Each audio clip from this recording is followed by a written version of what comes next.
Welcome back, my friends. Thank you so much for tuning in. This is Silver Slayer. Welcome to the Silver Stacking Podcast. I'm here with Andy Shectman, which is the CEO of Miles Franklin, the most respected company out there. Andy and I do this show every single week. So if you want to tune in, make sure you subscribe. We've been doing a lot of stuff lately. We did a live stream about a week ago, and you guys really enjoyed that. So I think we'll start doing that type of stuff as well. If you wanted to buy from Andy, just send an email to info@milesfranklin.com. Let him know I sent you. It'll help you out, helps me out. I'd appreciate that. And yeah, so anyways, Andy, what is going on? What's new? Oh man, what's new? What's going on? I don't know. It's really the craziest environment I have ever experienced in 33 years. I can't really quite explain what it's like. I mean, the closest thing to it would be Silver Squeeze. I've mentioned this a bit lately this week on other interviews where Silver Squeeze was basically a week to 10 days of nonstop insanity, where this is when Wall Street Silver was more or less born. And between doing interviews with Chris Marcus and Wall Street Silver and David Morgan and other channels talking about this onslaught of new and I thought very in fact, I was really impressed, and I apologized to the community of the Gen Z, this younger community who understood what was happening. Yeah. And I apologized. I said, look, we all should say we're sorry for labeling these people uninterested or not understanding. And I was wrong. But there's a difference because this massive influx of demand was capitalizing on greed. Now, that's not the right word, but we're motivated in two ways as human beings, by greed and by fear. And everyone wanted to squash the commercial banks and capitalize on what they just saw with GameStop and with AMC. And let's capitalize on squashing the silver market, the short position. Let's get these commercial banks. And when you're dealing with the Comex and the commercial banks, of course, you're dealing with the biggest money in the world. And it's not as easy as it is to step on a stock like GameStop that is, shorted by a hedge fund and whatnot. So in any case, they were motivated by profit. And the rush to get into the market was to make money. It was FOMO, don't leave me out. But what Janet Yellen has done over the past 2 weeks by saying to the representative in Oklahoma, when she's being interviewed or spoken to by the representative from Oklahoma, who said, listen, Madam Secretary, you just bailed out two banks or three banks, and you've made their depositors whole. Am I to understand that if you do the same thing here, or if the same thing happens to one of our regional banks in the state of Oklahoma, will our depositors be bailed out the same way that the folks were at Silicon Valley Bank or right. Signature Bank? And she said, no, that's not the case. She said it has to be an uber decision, an uber majority decision by the FOMC, which is the Federal Reserve, by the FDIC, by myself and the president.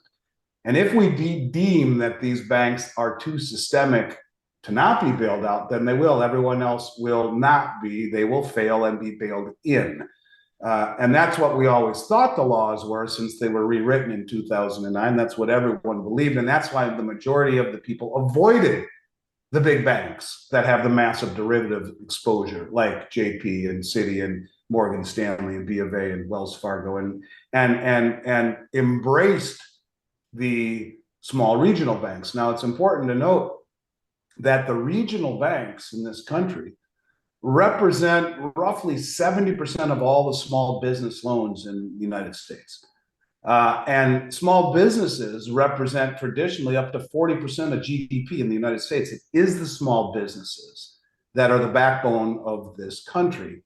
It's the businesses where you walk into the bank and they say, hey man, how you doing? How's your kids? I'll see you at the Little League game tonight. And how's your dad doing? And how's his business doing? We helped him start his company 15 years ago, and we're so glad to be working with you. And what can I do for you? That's like the old hardware store when I was a Yeah. kid. You go into, and the guy would hop out from behind the counter, and they used to give us popcorn on Fridays. And what can I get you? What do you need? How's your mom? I mean, it's that type of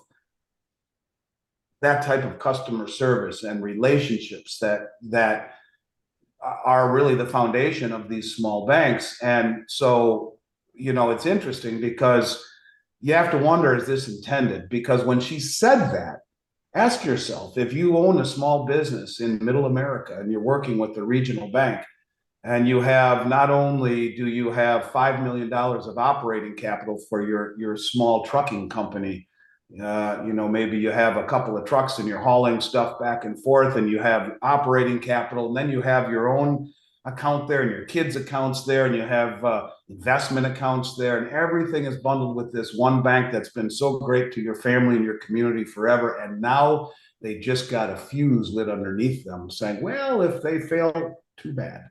And so what you are seeing is panic ensue. Yeah. And these banks, I'm sure most people understand this by now, but let's just, for the sake of anyone who hasn't heard, these banks over the last decade, with interest rates at or near zero, you'd go into a bank and put it in a savings account, and you'd look at what they're paying you, and you'd laugh. You'd say, my gosh, they're paying me 25 basis points, a quarter of 1% in a savings account. Well, they would take that money that you would deposit, because after the pandemic, or during the pandemic, the banks were allowed to get rid of all reserve requirements, which used to be 3 or 4%, a small number, but now they got rid of it. So instead, you deposit $5,000, and they would take that $5,000 and they would go and buy US treasuries with it, or mortgage-backed securities, which are both backed by the government, right? So figure, hey, this is a conservative play, right? They're not speculating with your money. They would buy treasuries paying 2%, pay you a 0.25%, and make 8 times what they're paying you. That's how they make money and stay in business. They would buy mortgage-backed securities at 3% or 4%. They're now selling at 6 or 7%. The treasuries at 4 and 5%.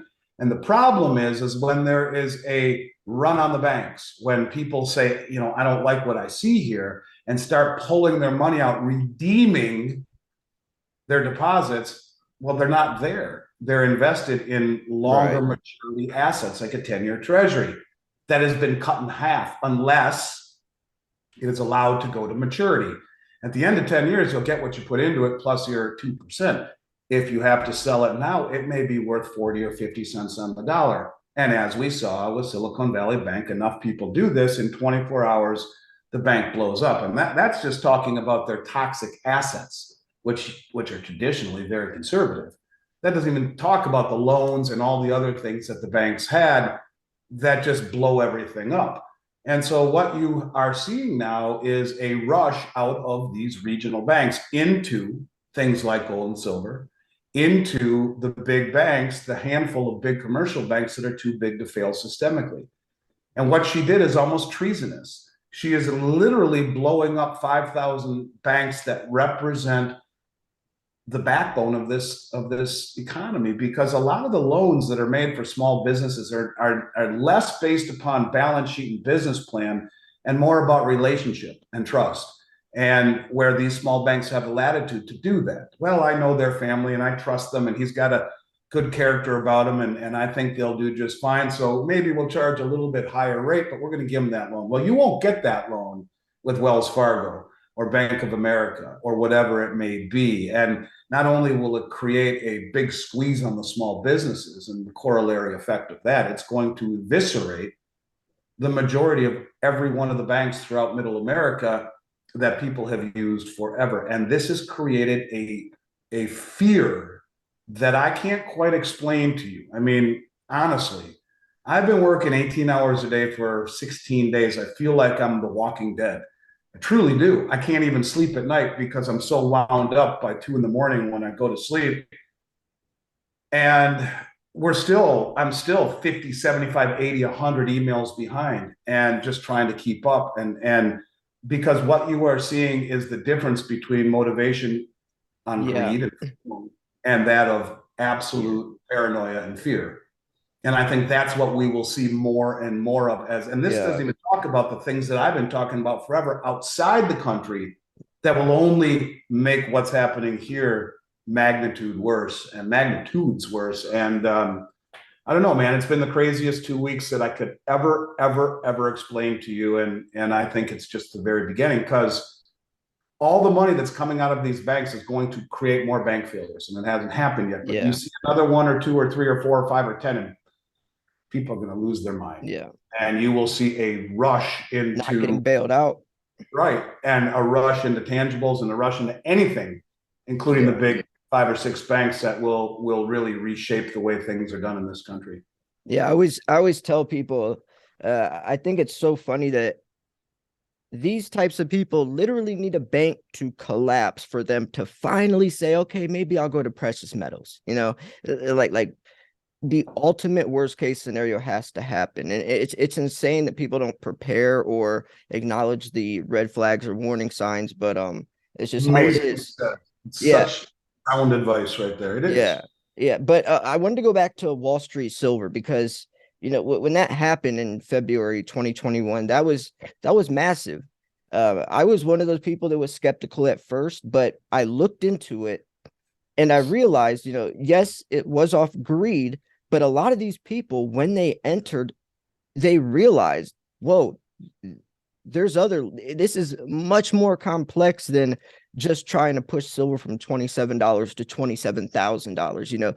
These people started understanding the value of a dollar, the value of silver. And I watched it transform into real stackers, and a lot of people on the outside were still bashing them. So I made a lot of videos, trying to explain, like, these are real stackers. Like, if you go on there, they understand, and they have signs on highways, billboard signs saying buy silver, the dollar's worthless. Like, they tried to make a Super Bowl commercial, and people say, oh, they failed. It's like, that's not a failure. They created so many new stackers. Like, their subreddit has like 250,000 members.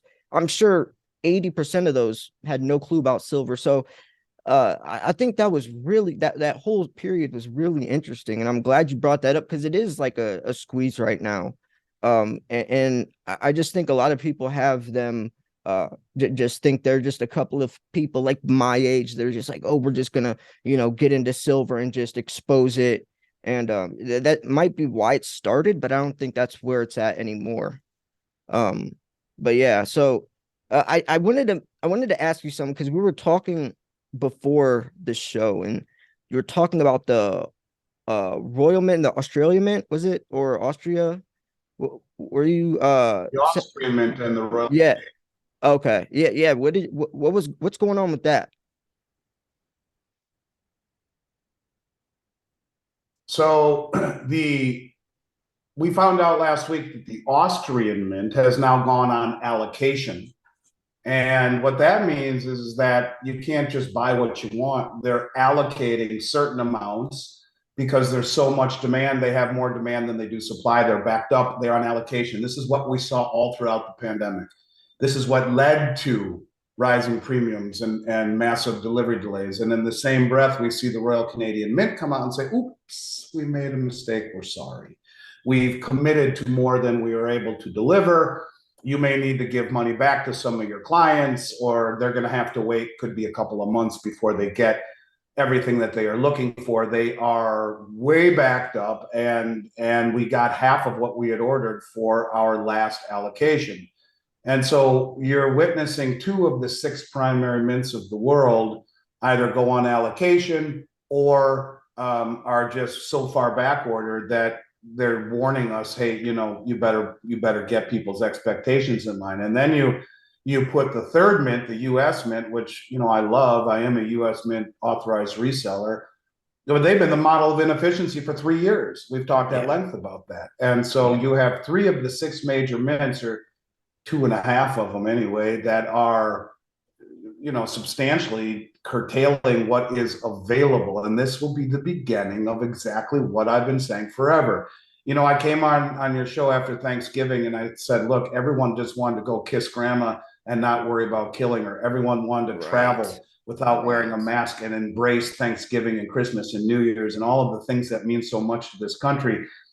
unencumbered for the first time in 3 years. And who cares about gold and silver? We're going to go travel and have a good time as a family for the first time in 3 years, in conjunction with the mints issuing their 2023 allocations. And I've said since Thanksgiving through New Year's and through January that this was the best availability and the lowest premiums we've seen in 3 years. It's a sweet spot because nothing's changed. The world's getting crazier.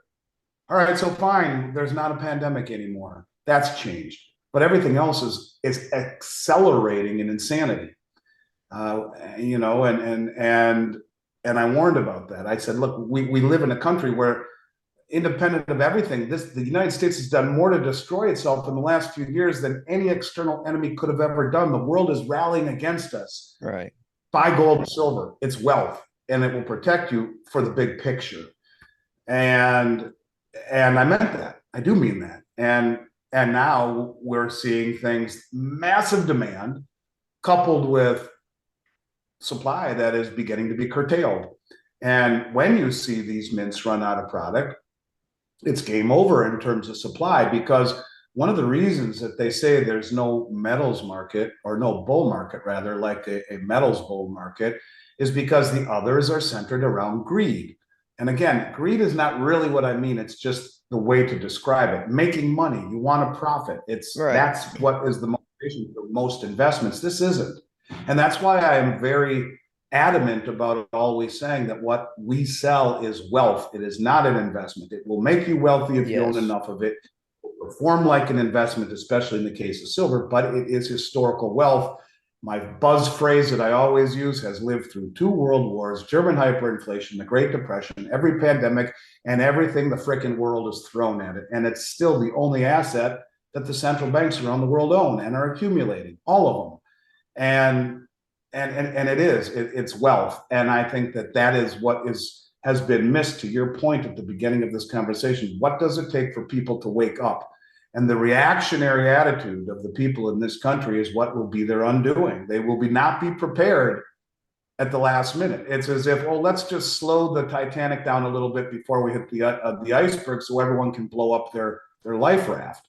No, it's too late if you haven't already prepared. It's getting to that hour. And when you see these mints going on allocation, when you see the Canadian Mint saying, sorry, we've overcommitted and aren't able to deliver what we thought we could, when you see the fact that in a bull market like this, no one sells when the prices go higher. That's the difference. Right. Because additional investments, when the prices go way up, you're supposed to sell and play with the house's money and redeploy. But here, the rising price only seeks to legitimize people's concern to begin with. See, I told you, it's getting crazy out there, man. And I'm not selling. In fact, I'm going to double down.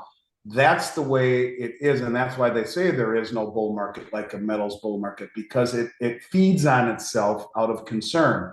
And I'll tell you, I've never been concerned in 33 years in doing this until right now. I mean, the things that are happening right now that are being ignored by the media is unbelievable. I mean, the media hasn't said a word about the fact that the only adult in the room, for the first time in 5 centuries, the West is not involved in mediations, and you have China striking through a broker deal peace accords between Saudi Arabia and Iran, mortal enemies, Sunni and Shiite.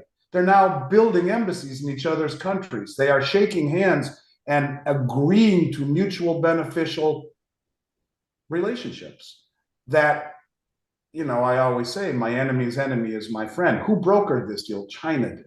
Iran and Iraq, in a broker deal between China, for the first time ever, building a railway between the 2 countries.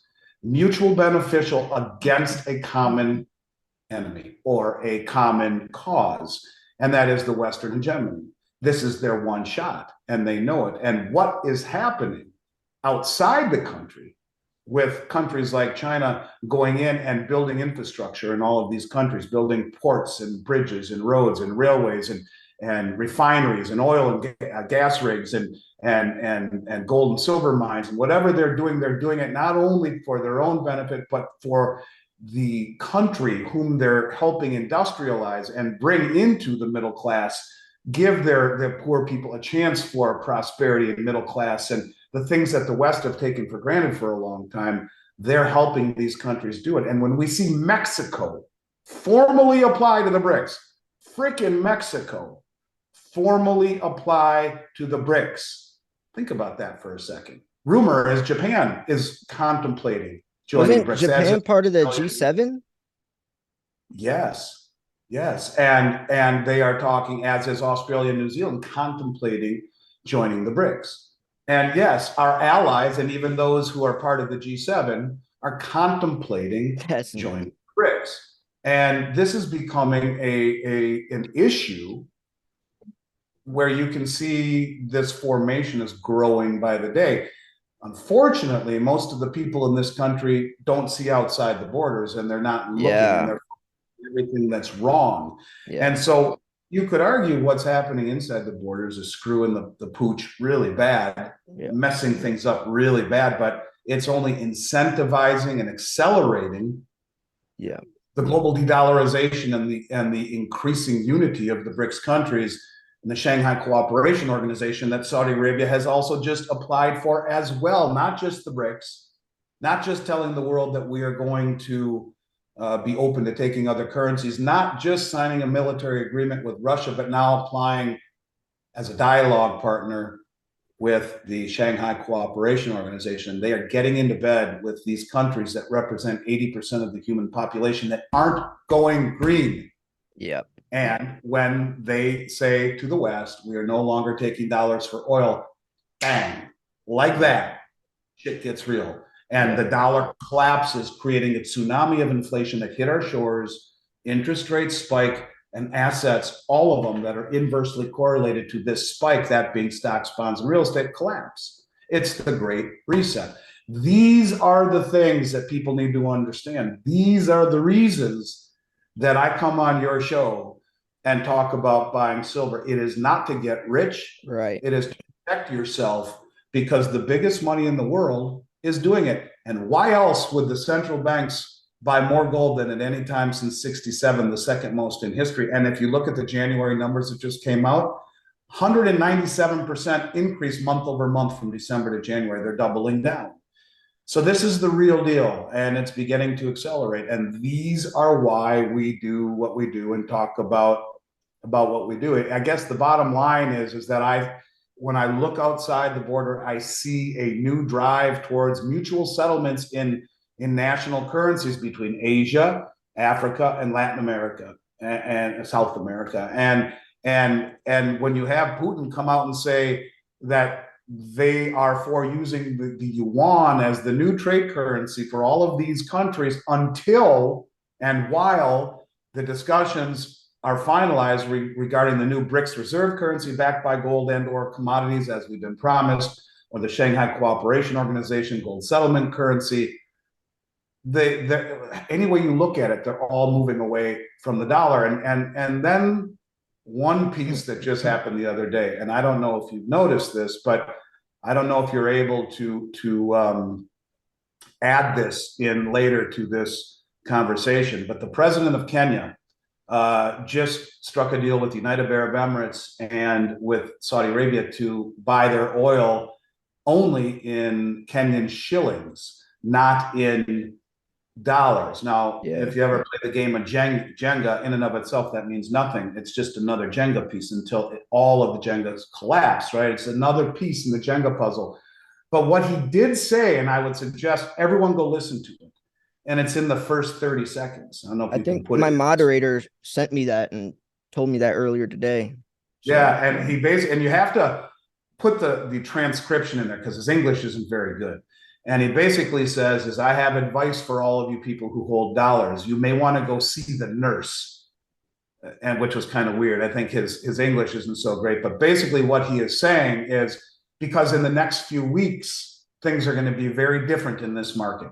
Now, I don't know exactly what that means, but he was intimating to get out of dollars. For those of you holding dollars, you may want to go see the nurse, he says, because in the next few weeks, this market will be very different.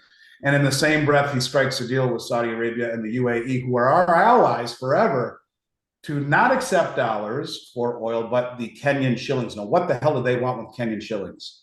I don't know. maybe they'll buy other things that Kenya produces, Do or they maybe have it's do other they have anything? Do they have like, is there any gold mines in Kenya or They don't anything? have hardly any gold at all. They have a Because I lot know, of things, but they're one of the biggest exporters of tea in the world. I mean, they have other okay, things. because I know that's why I think it was Russia was so interested in what country was that? One of like those very poor countries. Sudan, I believe, talking about Yeah, Sudan, yeah, but yeah, you're right. This is what they're doing, right? So Russia and China are interested in these countries, and it's not about exploitation the way the West did it. We come right. in, we exploit you.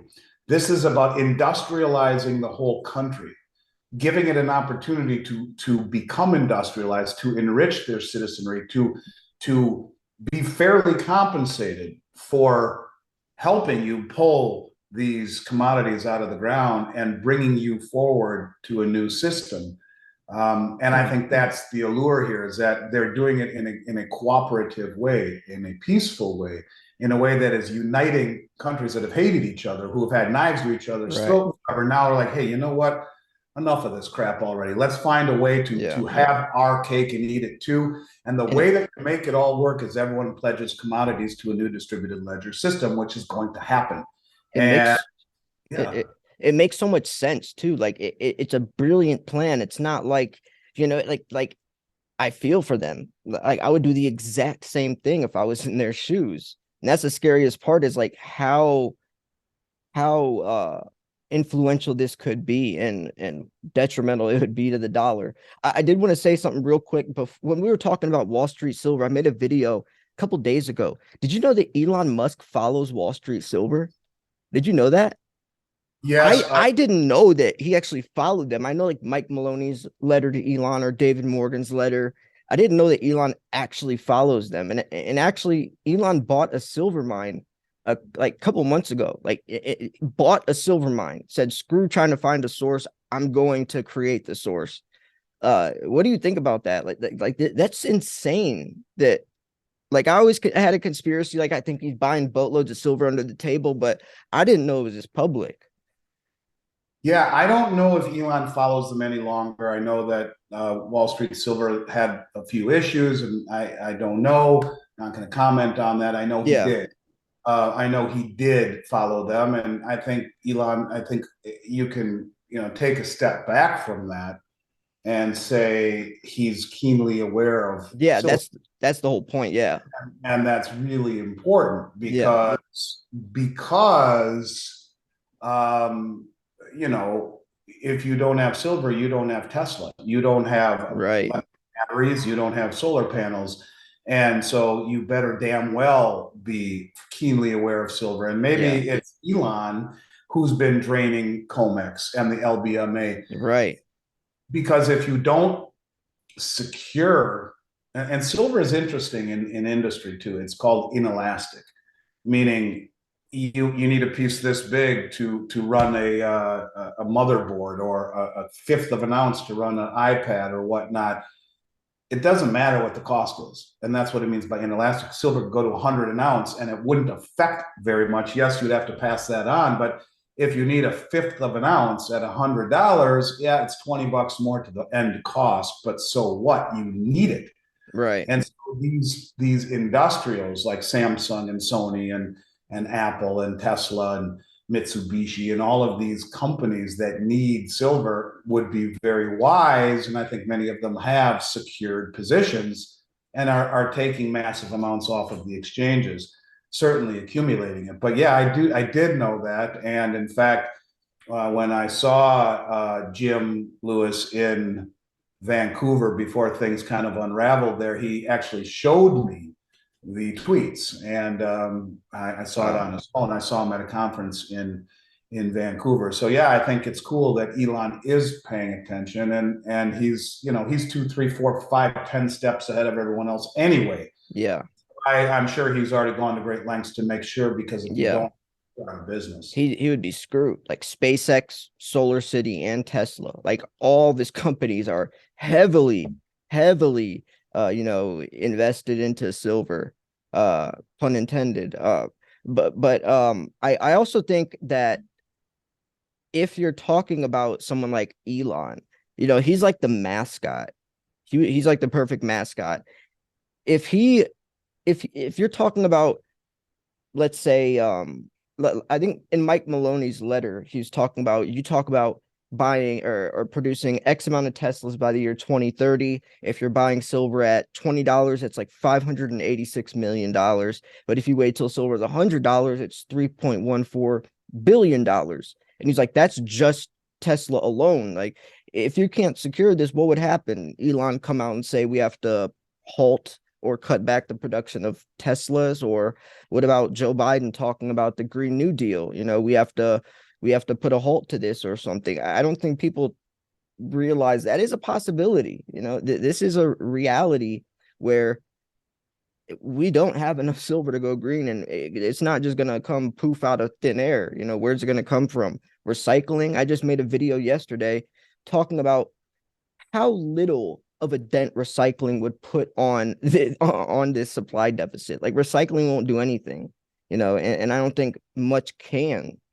So yeah, I thought that was interesting. I also, talking about Joe Biden and everything, wanted to pose a question to you. Sure. What do you think the 2024 election is going to do with the metals market? I don't know. I mean, I think Joe Biden has been the worst thing for this country and the Oh best yeah, business, no question about it. I don't know that the election will have anything really to do with metals or not. I mean, I say that obviously it will, but I think what will have a bigger impact on metals is the realization of what you're just talking about, where the world is waking up to the realization that silver is depleting in nature and it is increasing in use sources. And if you don't accumulate it and have it, you're dead in the water. And yeah, that's why a country like India imported 304 million yeah, ounces. And if we don't do something to regain some form of fiscal or monetary sanity, the country is in very, very big trouble. We have and are squandering the world reserve currency and wasting away the opportunity that we have to be the leaders in this world with the world reserve currency. So I don't know what the election will do. I'll tell you that if somehow, and I'm sorry if I offend anyone, God forbid, have a Biden reelected or a resumption of the Democratic Party, I would say that the dollar is dead, and we yeah. are I huge, think huge, anyone could agree. Yeah. and we're just dead. And I I think that in and of itself will make the price of gold and silver skyrocket. Yeah. And when you listen to Xi Jinping say goodbye to Putin the other day, and I quote, he says, "Now there are changes that haven't happened in 100 years. When we are together, we drive these changes," Xi Yeah. says. And he says, "I agree." Think about that for a minute. You're talking 100-year change, Every where hundred. what he's saying is the dollar has been the Yep. main 100 years, and that's Yep. changing. You leave more of this administration and their woke, stupid, ill-advised monetary and fiscal policy and stupid um, uh, foreign policy in charge for another 4 years, and God help the United Yeah. States. And the dollar is dead. And when you look at gold and silver, don't think of them as rising. Think of them sitting on a bathtub ledge, not moving. Right. And you pull the plug of the water And underneath it, everything which else. represents the dollar, Oh, I and like that. That's a says great. Yeah. gold and silver aren't going any higher. Right. It's It's the the dollar. And another way to look at it is that gold was up at all-time highs against the euro this year, but flat against the dollar because the dollar's inordinately stupid strength Yeah. masks the strength of gold and silver. So it's because the dollar is unjustifiably and inordinately strong that we don't really see the value, and because of Comex suppression, Yeah. I think the election will be part of it, but there's much more at play here, and that would really be the suppression on Comex and the ultimate the ultimate direction the world goes with the world reserve currency. Yeah. The Comex situation is just like banks. If everyone pulling their money out of these big banks exposes it, everyone draining the Comex exposes the facade. And I think And I it's think you're right, and inevitable. there's a very similar backdrop when you talk about the Comex. the banks don't have enough money. They have very little in the way of reserve requirements, right? So, well, the same thing is true with Comex. And it's estimated right now, I believe, that there's 15 contracts for silver for every 1 ounce backing it. In other Yeah. words, 15 people have a contract that says I own that bar, but only one really Right. owns it. So yeah, that's rehypothecation. That is a fractional reserve system. And it always works well when people are buying, but when everyone's Yeah. selling, you have problems. It's a Ponzi scheme. Also with the election, I think depending on who wins, like if Biden wins, obviously, but what if Trump wins? Like, do you think that could restore faith in the system, or do you think his connections, like, I don't know. I mean, I hate speculating, which, by the way, that S word shouldn't have anything to do with precious metals. Like Ted Butler always said, or always says, the fundamentals should be what drives price. It's not this speculation. Like leave that for cryptocurrency or something that has no real backing, but when you're talking about silver that has intrinsical value that's used for, so many different things, it's crazy that speculation plays such a huge influence on the price. Um, but Doesn't yeah, make sense where the futures market controls the commodity. That's the tail wagging the dog. It should be the other yeah, way around. And the futures market was set up to offset risk. In the case of a company like mine, if I have 1,000 ounces of gold in my warehouse, I'll sell 1,000 ounces on paper on Comex, so that if the price in what I have in my warehouse falls, it goes up commensurate in what I sold short, and vice versa. It allows me to be market neutral and offset the risk on my inventory. Or a farmer who plants a field of wheat in the spring, and there's uncertainty about the weather and the growing season and all of this kind of stuff. And so he sells the production forward to the baker. Baker needs the wheat to make his bread. The mm, farmer says, I'm happy with receiving X for it. And the farmer says, or the baker says, I'm happy paying Y for it.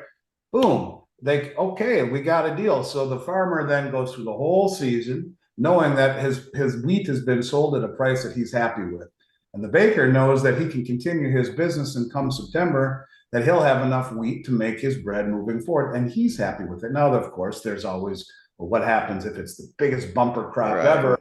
Well, the baker got a great deal. And what happens if it's a really crappy year? Well, the farmer got a great deal. But that's what the futures market was originally established for, to offset risk, to allow industry or business to do things and mitigate the risk, and have the other party be happy with one side and the other party happy with the other side. Well, it's turned into a casino where the biggest money in the world can control the price. Let me explain to you how that really happens.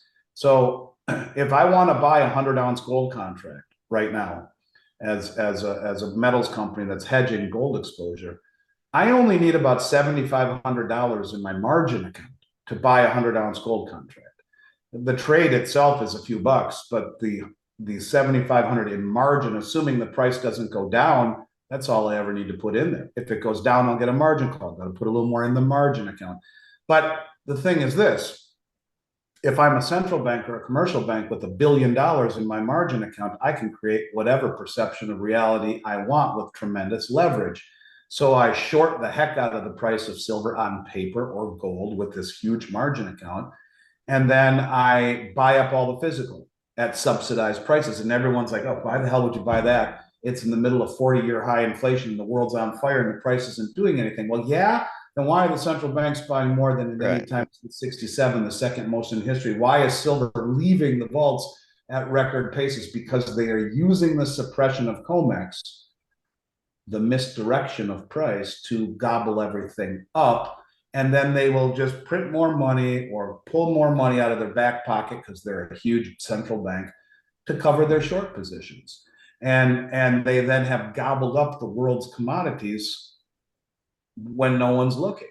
And that's exactly what they've been doing, and allowing the suppression of the West to use against us, to drain our exchanges of all the world's commodities. And I think that's a very frightening thing when you understand it, that not only is it controlled by the exchange and the derivatives, but it's being done so for less than pure purposes. It's not just gambling. It's not just speculating and using enough leverage and money and influence to make tons of money. Sure, that's part of it for some of the commercial banks and their head traders. But it's more along the lines, in my opinion, of allowing the influential people in the world with all of the information and all the money to reposition out of dollars. And what do I always say to you? Gold and silver or prices are the tool of misdirection. It is. They suppress the price. Everyone walks right by it thinking, you don't want that. And then the supplies are being drained, and it's real. And these are all part and parcel to the same problem that we're seeing. Yeah. So I wanted to end off this with one more question. You've talked about it in the past, as to do with the Brics nations, but I know there's a lot of new viewers, a lot of people that probably still don't, including myself, know like the full extent of the Belt Road Initiative. I have an idea, but could you go more into that whole thing? Because it's a very interesting part of this whole situation. It's the largest infrastructure project in human history. It's connecting Asia, Africa, South America, parts of Europe. It's connecting these countries through railways and bridges and maritime channels, and roads, and you name it. It will be patrolled only by military and by commerce. People, trucks and moving goods through all of these. It's the old Silk Road. So you have military protection and you have commerce, and that's it. And there's 150 plus countries that have signed on to it. And let's not forget that this is industrializing parts of South America and Africa that have never been industrialized. So the need for digital communication and connection is substantial. Where does silver come into play? Right there. Right. So you need to connect people digitally at the same time, but it is allowing all of these countries to connect, and they are using it to connect into other parts of the world. And I mentioned earlier the railway that is going on between Iraq and Iran. Well, it also it connects into other parts of the world right there that aren't part of the Belt and Road Initiative yet, but they're right on the edge of it. And so they could, and they will. And I think that really is the part to take away from it, that is allowing greater connection. And let me see if I can find it. I would like to see a map of this. You can pull it up. You can pull it up. It pops right up when you. Let me see if I can find this. I think I can do it right here. Give me 1 second. I bet I can find it. I made a video yesterday. It was an article from usgoldbureau.com talking about if Brics is a threat to the dollar. It was a pretty interesting video to hear from like US Gold Bureau talking about this. But all right, here it is right here. Iran and Iraq are currently in the final stages of work on the first rail connection between the two states in history with, and I'm going to butcher the hell out of this, the Shalama Mecha Basra rail line that can easily connect to the existing 1,500 kilometer railway across Iraq and could then easily stretch into Syria and Lebanon as part of the southern corridor of the Belt Road Initiative. So this is all very well thought out, and they are using these, like when you see China broker a deal between Saudi Arabia and Iran, you're talking countries that have hated each other that are now sitting at the table. And these countries will now connect in mutual cooperation and benefit. And this is exactly what the Belt Road Initiative is aiming to do. Connect all of these countries and the majority of human civilization. 70+% of it in and of itself. And there's over 150 countries that have signed on to it. Not just the Chinese and the countries that this is running through. You have countries all around the world. All of the OPEC producing countries are on it. And so it's the most ambitious infrastructure project ever attempted. And it's a big deal. So the US isn't part of it. Right. Most the settlement on the Belt Road Initiative has been settled in the digital yuan. So you have 70% of human population being indoctrinated into a new currency settlement as well. So it's just another piece of the puzzle of de-dollarization, Yeah. and that truly means to people who Man, are dollars and traditional assets. there's such a big power shift going on. This is insane. It's a 100-year shift. That's Yeah. what. And it's funny because every fiat-based system lasts about 100 years, throughout history, lasts around a century. And every fiat-based system has failed within that century. Every But single fiat currency inherently is meant to die. They always yep. to their inherent value of paper worthlessness, and Yep. this will be no exception. So, Yep. as the Chinese curse says, my brother, may you live in interesting times. Yeah. So, guys, I think we could wrap this episode up here. I appreciate you all for listening and tuning in. Make sure you subscribe. If you like the video, then please like the video. Check out our last episodes if you haven't watched them yet. We talk about some pretty good stuff, and I think this episode is also a very good one. We talked about some very interesting topics that I was curious on. So yeah, Andy, I appreciate your time. Anything lastly you want to say? No, other than I think it's getting really real more than Yeah. anything. And when you realize what the Federal Reserve has done in the last 2 weeks, they have erased 2/3 of 11 months worth of quantitative tightening in 2 weeks. And by $625 billion, it took 11 months to reduce a balance sheet of $9 trillion by 625 billion. They've cut that by 2/3 or added 2/3, almost 400 billion has been added to the Fed balance sheet in the last 2 weeks. That means that inflation is here to stay. That means that it's only going to get worse. And when you see what's happening with the banks, it's going to get nuts. So the only other thing I would say is that if you have a whole bunch of money in a regional bank, you better think real hard about it, because Janet told us they won't be bailed out. And I look forward to coming back next week, because I'm telling you, with each week that we Yeah. talk, more and more and more crazy things happening. So you're doing an amazing job of keeping the public informed. You and guys like you are the media right now, and I'm just happy to be part of what you're doing, and I consider you a friend, and I look forward to seeing you every week. And one of these days, maybe we'll be able to do it together in-house in the same Yeah, place. that would be awesome. Cool. So I got plenty of room down here in Florida, and bring your I golf clubs, and yeah. do a couple of I podcasts. would I would move there. I have a 3-year-old daughter. Well, she's about to turn 3, so it's a little hard right now, uh but yeah, She likes sunshine too, so yeah. bring her. I used to live in Florida. I used to live in Naples about a decade ago. When I was like 22 or 21, 22, I moved down to Florida by myself. But yeah. We're Uh in Delray Beach, where we've had an office for 12 years, and there's Delray. ever made, but you're always Beautiful. welcome. Yeah, That's the bedroom, so come on down, and nice. we'll have a good time. But in the Yeah. meantime, you and everyone else out there, stay well, and I look forward to catching up with you all next week. Yep. All right, guys, send an email to info@milesfranklin.com. Let them know I sent you. That would help me out, probably help you out as well. I'll make sure of that. Yeah. So yeah, anyways, thanks, Andy. We're gonna wrap this video up here. This is Silver Slayer. I'll see you guys soon. Peace.